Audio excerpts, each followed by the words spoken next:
कहते हैं जीते जी कोई काम अधूरा रह जाए तो रूह तब तक भटकती है जब तक वो चीज़ मुकम्मल ना हो जाए। नमस्कार दोस्त, आपको एक कहानी सुनाने जा रहा हूँ। उम्मीद करता हूँ आपको पसंद आए। मैं आपको मानो और जीवा के बारे में बताने जा रहा हूँ, जो किसी गांव में एक पति पत्नी के रूप में रहते थे। मानो और जीवा की कुछ महीने पहले शादी हुई थी। दोनों की ज़िंदगी बहुत ही खुशहाल थी। कहते हैं ना, फूल जब तक अपने पेड़ से लगा रहता है तब तक तो बहुत अच्छे से खिलता है, सुंदर भी दिखता है, सबके मन को भाता भी है। लेकिन अगर उसे कोई तोड़ ले तो फूल ज़्यादा दिन तक नहीं खिला रहता, मुरझा जाता है। ठीक उसी प्रकार मानव और जीवा के भी लाइफ में कुछ ऐसी ही घटना घटी। उनकी ज़िंदगी बहुत अच्छी चल रही थी। वो अपने लाइफ में बहुत खुश थे। लेकिन एक दिन की बात है, उनके लाइफ में न जाने ऐसी कौन सी मोड़ आई, किसकी नज़र लग गई कि उनका हंसता खिलता परिवार मुरझा गया।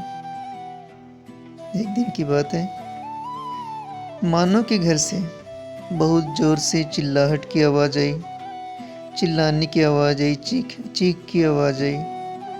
गांव वालों ने उनकी बातों को ये कहकर छुपा दिया कि घर की मामला है, इसमें हम क्यों पड़े। कुछ दिन तक फिर शांत हो गया, आवाज़ें आने बंद हो गई। लेकिन एक दिन ये आवाज़ें कुछ ज़्यादा ही बढ़ गई और मानव ने अपनी पत्नी जीवा को पीटते हुए घर से बाहर निकाल दिया और ज़ोर ज़ोर से चिल्लाने लगा, क्या लेकर आई हो तुम? न शक्ल है न सूरत। तुम्हारा पिता इतने कम पैसे में मेरे सर छोड़ गया तुझे। जीवा सारी बातें सुन रही थी और रो भी रही थी, लेकिन कुछ कह न सकी। कुछ दिनों तक फिर शांत हो गया। फिर अपने लाइफ में किसी तरह से अपना जीवन व्यतीत करने लगे।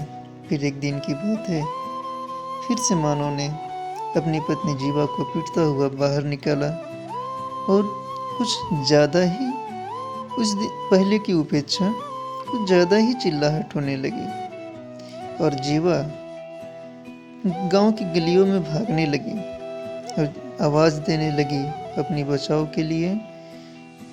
गांव के लोगों से गुहार भी लगाई, लेकिन किसी ने जीवा की मदद के लिए बाहर नहीं आया। सुबह होते पता चला जीवा अब इस दुनिया में नहीं रही।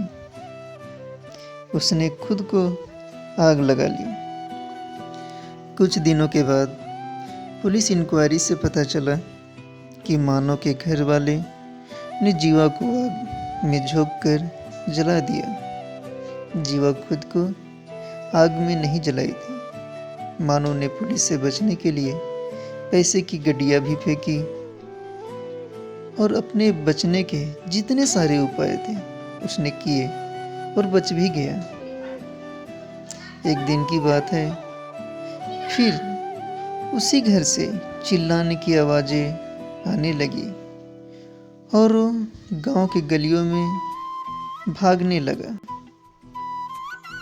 मानो गांव के गलियों में ऐसे भाग रहा था जैसे मानो उसकी जान का दुश्मन उसके पीछे पड़ा हो। वो भागता रहा। कुछ दूर जाके मानो जमीन पर गिर पड़ा और उसकी मृत्यु हो गई। गांव के लोग कुछ झूठे भीड़ लगी। सबने देखा कि मानो इस दुनिया में नहीं रहा। कहते हैं ना, बुरे कर्म इंसान को जीने नहीं देती, रूह मरकर भी जिंदा रहती है।